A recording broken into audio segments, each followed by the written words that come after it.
J'ai lancé ce produit et alors que les premiers vendeurs faisaient des centaines de milliers d'euros par mois avec une marge titanesque, je me suis retrouvé en plein cauchemar avec des faux commentaires, Amazon qui a perdu pour plus de 2253 $ de mon stock et mon listing qui s'est retrouvé du jour au lendemain au fin fond des résultats de recherche, alors que j'étais tout en haut de la première page. Vendre sur Amazon peut vous faire gagner beaucoup d'argent et changer votre vie, mais cela peut aussi vous faire tout perdre si vous faites n'importe quoi. Dans cette étude de cas, je vais vous montrer pourquoi j'ai échoué sur ce produit et comment vous pouvez éviter de faire les mêmes erreurs que moi. Je vais être totalement transparent et je vais vous dévoiler la niche, le produit, et je vous montrerai même les chiffres exacts en fin de vidéo. Restez jusqu'au bout le watch time. Nous allons voir ensemble 7 leçons importantes à tirer de ce lancement qui aurait pu me rendre très riche. Mais c'est pas trop grave, j'aime bien les pâtes de toute façon. Le choix d'un produit tendance. Alors je ne vais pas faire durer le suspense, le produit en question est un bain glacé, Ice Bath en anglais. C'est une niche tendance qui a explosé ces dernières années et la hype s'est bien fait ressentir sur Amazon, comme on peut le voir avec cette magnifique courbe exponentielle. De mon côté, j'ai lancé ce produit en mars 2022,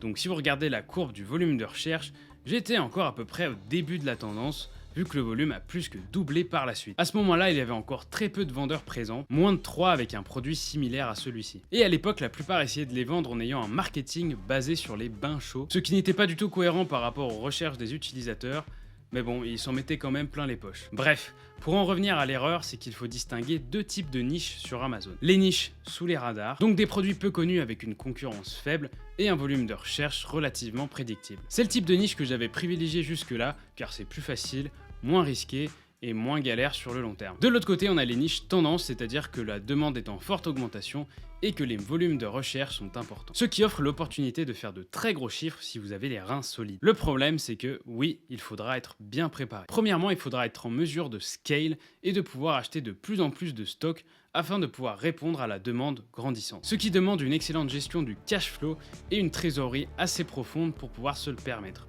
ou emprunter si besoin. Le second point est que là où il y a beaucoup d'argent, il y a beaucoup de compétition. Et quand des sommes aussi importantes sont en jeu, eh bien tous les coups sont permis. Dans mon cas, de nouveaux concurrents affluaient semaine après semaine, et pour rattraper leur retard, certains n'ont pas hésité à assassiner mon listing afin de m'écarter. Comment ? On y reviendra après. Une différenciation difficile. Un point qui devrait rapidement vous sauter aux yeux en regardant la page de recherche.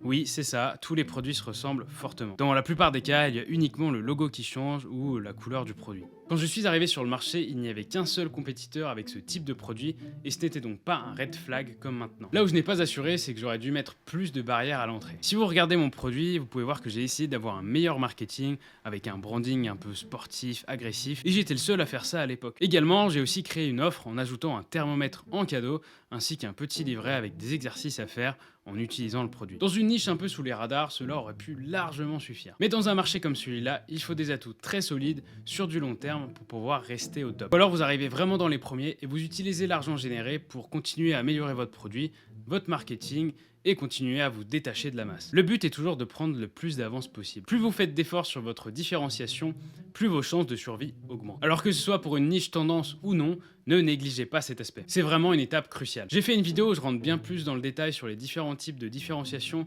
et sur la mise en pratique. Vous pouvez aller la voir ensuite. Les premiers commentaires. Vous vous dites sans doute, ok, il était là dans les premiers, il avait une offre différente et un produit qualitatif.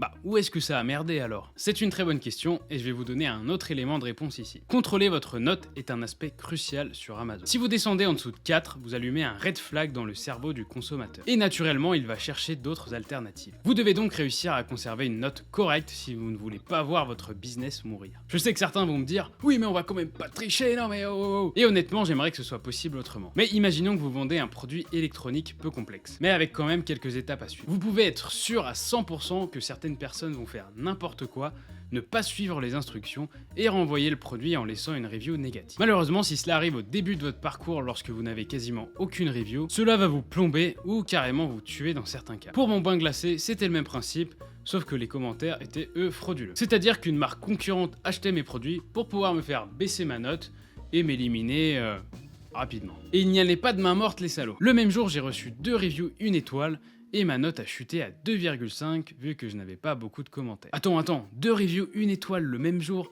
alors que t'avais très peu de commentaires? C'est bizarre quand même, non? Oui, c'était assez étrange, alors qu'ai-je fait?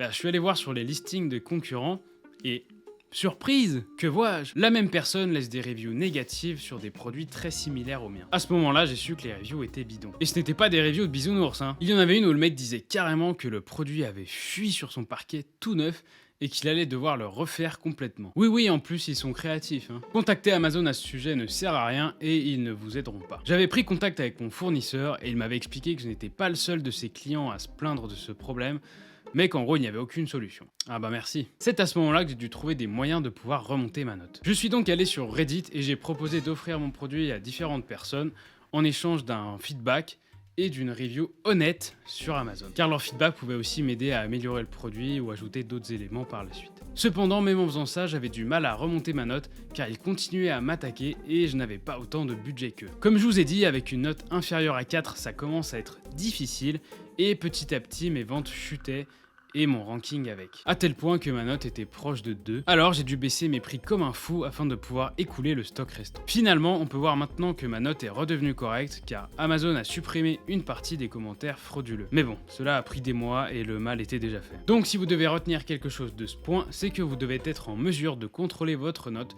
surtout au début, afin de ne pas vous retrouver dans une situation délicate comme celle-ci. Le programme Vine est indispensable, mais selon la nature de votre produit, vous n'aurez peut-être pas beaucoup de testeurs. J'ai certains produits qui sont inscrits depuis plusieurs mois et seulement 1 ou 2 unités ont été distribuées. Il faut aussi prendre en compte que même si vous inscrivez votre produit dès le premier jour avec le programme Vine, vous devrez attendre environ 3 semaines avant d'obtenir votre premier commentaire. Et 3 semaines, c'est très long. Alors demandez à vos amis, à votre famille ou utilisez n'importe quelle technique possible pour arriver au minimum à une dizaine de reviews. Une trentaine serait l'idéal, mais bon. Il existe différentes techniques pour obtenir des commentaires, mais ce sera sans doute un prochain sujet de vidéo. Il est vraiment important d'obtenir quelques reviews directement au lancement de votre produit afin d'avoir un petit peu de preuve sociale et de pouvoir lancer votre PPC le plus rapidement possible. Puis sur la durée, il est bien de pouvoir contrôler sa note pour rester au-dessus de 4,5 pour ne pas faire chuter son taux de clic et son taux de conversion. Savoir gérer la pression. Être vendeur Amazon n'est pas de tout repos et il faut savoir encaisser pas mal de pression. Souvent, nos plans ne se passent pas du tout comme prévu. Il y a beaucoup d'aléas que nous ne pouvons pas contrôler. Par exemple, sur ce produit, Amazon a perdu pour plus de 2300 $ de mon stock et j'ai dû me battre pendant des semaines avant d'obtenir un remboursement de leur part. Tous les jours, je devais contacter le support, expliquer la situation et essayer d'obtenir un interlocuteur qualifié. C'était un vrai cauchemar. Heureusement, j'avais gardé tous les documents liés à la logistique et en mettant mon transitaire dans la boucle, cela a aidé à débloquer la situation. Avec du recul, j'aurais dû payer 50 € un prestataire sur Fiverr afin qu'il s'en charge pour moi. Certains ont beaucoup d'expérience avec ce type de problème et arriveront bien mieux que vous à faire avancer la situation, tout en vous épargnant du stress et des prises de tête. Il faut donc accepter les aléas et le fait que tout ne soit pas en notre contrôle. Puis surtout, ne pas baisser les bras. À ce moment-là, je pense que j'aurais dû me poser avec d'autres vendeurs, discuter de la situation et prendre du recul tranquillement. Car quand on a la tête sous l'eau, on perd son objectivité et on peut prendre de très mauvaises décisions. Ça arrive aussi avec des situations positives. Si vous faites votre lancement et que vous voyez que vous vendez 2 ou 3 fois plus vite que prévu, vous allez forcément être sous pression. Il ne faudra pas s'emballer et commander 10 fois trop, mais agir vite tout en prenant la meilleure décision possible. La morale est qu'il faut également savoir s'entourer. Alors essayez de vous créer un petit cercle avec quelques autres vendeurs et échanger entre vous. L'entraide et les contacts sont un point important de ce business. Produit en perte de vitesse. Si vous voyez qu'un de vos produits est en perte de vitesse ou que vous vous retrouvez avec une note inférieure à 3, vous avez 2 solutions principales. Soit votre produit n'est pas assez bon et vous arrivez rapidement à corriger le tir avec votre fournisseur et ensuite vous obtenez quelques reviews positives pour relancer la machine et repartir sur de bonnes bases. Soit vous décidez d'arrêter le produit car pas assez rentable ou juste pour d'autres raisons. Dans ce cas, si vous souhaitez écouler votre stock restant, vous pouvez passer par le programme liquidation d'Amazon. Ça marche bien si vous avez d'assez grosses quantités. Si vous avez de grosses quantités, cela peut vous permettre, moyennant une bonne promotion, d'écouler votre stock rapidos. Sinon, j'ai pu faire l'expérience sur ce produit, il vaut mieux baisser drastiquement votre prix d'un coup plutôt que d'augmenter votre budget de pub. Car on pourrait se dire qu'en baissant un petit peu le prix et en augmentant le budget pub, ça devrait suffire. Et bien dans mon cas, ça n'a pas du tout fonctionné. Alors qu'en limitant au maximum la pub et en baissant mon prix de 30%, j'ai pu m'en sortir et écouler le stock restant. Rebondir après un échec. Est-ce que j'ai pris un coup au moral après ça? Oui, forcément, je voyais les concurrents faire de plus en plus d'argent alors que j'étais sur la touche à cause de tricheurs. J'étais dégoûté, mais je savais malheureusement que ça pouvait arriver. Petit fait amusant, quelques temps après, j'ai rencontré un gros vendeur FBA qui était lui aussi sur la même niche et qui avait également été attaqué. De son côté, il avait eu également le droit aux faux commentaires bidons, mais ils ont été encore plus vicieux et ils sont allés jusqu'à modifier son listing pour rajouter des attributs bizarres genre porn, ceinture Godmichet, etc. dans ses back-end keywords afin que son produit soit catégorisé comme adulte et soit beaucoup moins affiché dans les résultats de recherche. Ouah, ils partent loin quand même. Alors est-ce que j'ai abandonné Amazon FBA et passé à autre chose après cette mauvaise expérience? Non, absolument pas. Bon, ok, j'ai déprimé quelques jours quand même. Une fois que j'ai écoulé mon stock, je savais que ça allait être compliqué de repartir avec une note aussi mauvaise, alors j'ai préféré totalement stopper le produit et passer à autre chose. Parfois, il faut savoir accepter l'échec pour mieux rebondir. Si vous êtes dans le cas où votre premier produit ne fonctionne pas énormément ou fait très peu de chiffres, ne baissez pas les bras. C'est tout à fait normal que vous ne soyez pas encore expert et que vous fassiez des erreurs. Il faut se le dire, ceux qui font des interviews sur YouTube en annonçant des chiffres comme des 100 000 € par mois avec leur premier produit sont des chanceux. Alors tant mieux pour eux, il en faut, mais pour la majorité d'entre nous, le chemin sera un peu plus long et avec légèrement plus d'obstacles. Le plus important est que vous arriviez à tenir sur la durée, les chiffres et bilan du produit. Alors combien est-ce que j'ai perdu avec ce produit? Entre la pub, les produits offerts pour couvrir les reviews et tous les autres frais, est-ce que finalement j'ai réussi à m'en sortir? Cela risque de vous surprendre car la réponse est oui. Je n'ai pas perdu d'argent et j'en ai même gagné un petit peu. Comme promis, je vais vous montrer les chiffres exacts et j'ai fait un petit Excel pour l'occasion afin de vous montrer tout ça. Alors comme promis, nous voici sur le petit tableau Excel avec les différentes données. Donc c'est un petit tableau que j'ai fait rapidement pour les besoins de cette vidéo et j'ai simplifié au maximum simplement pour que vous ayez les chiffres et le résultat final. Donc là comme vous pouvez le voir, ça indique que j'ai vendu 372 unités pour un total de chiffre d'affaires de 30 585 $.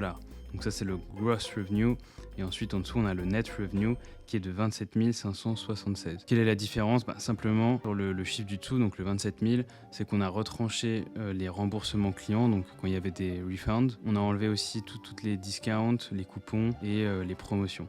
Donc ça nous donne un chiffre forcément plus proche de la réalité. Et sur la gauche, donc j'ai répertorié tous les différents frais liés au lancement. Donc on a le coût d'achat du produit, la logistique, le contrôle qualité, la création du listing, donc les giveaways, c'est-à-dire ce que j'ai dû donner pour obtenir des reviews. Ensuite on a les frais donc liés plutôt à la plateforme, donc là on a les frais FBA, donc les frais d'expédition. Ensuite on a la commission d'Amazon, on a le coût PPC, donc la publicité sur Amazon. Et après j'ai quand même remis l'argent qui me remboursait du stock perdu, donc que j'ai réintégré dans le calcul. Donc ce qui nous fait un coût total donc de 26 277 et un net revenu, donc comme on l'a vu, de 27 576. On fait une petite soustraction et ça nous donne donc un résultat à 1299 $.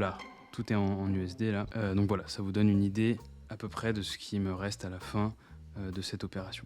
Pour faire le bilan, si je devais revenir en arrière, je pense que je me battrais plus violemment et que je ferais tout pour maintenir le cap en attendant qu'Amazon régule eux-mêmes les commentaires. J'aurais dû être encore plus un pirate pour pouvoir survivre dans cette niche. Comme quoi les légionnaires n'étaient peut-être pas le bon choix. Finalement, ce produit a été un échec sans être totalement un échec. Je n'ai pas gagné énormément d'argent, j'ai subi beaucoup de stress et investi pas mal pour des résultats très moyens. Mais j'ai appris de précieuses leçons qui m'ont servi pour les lancements de produits que j'ai pu faire par la suite. Ce qu'il faut retenir de cette vidéo, c'est que si vous arrivez sur la bonne niche avec un produit correct et surtout en ayant un bon timing, vous devriez réussir. Et il est quasiment impossible que vous perdiez 100% de votre investissement. Ça reste quand même possible, mais si vous faites les choses correctement et que vous suivez la bonne méthode, vous pouvez vous lancer sur Amazon FBA sans prendre trop de risques. Alors oui, ça reste de l'entrepreneuriat, donc vous ne pouvez jamais être sûr et certain que cela va fonctionner, mais il faut réussir à accepter ça et se lancer quand même. Le but de cette chaîne YouTube est de vous aider à progresser ou à vous lancer si vous n'êtes pas encore vendeur FBA, et j'aimerais aussi pouvoir le faire de manière un petit peu plus personnelle. C'est pourquoi j'ai décidé d'ouvrir 1 ou 2 créneaux de 30 minutes par semaine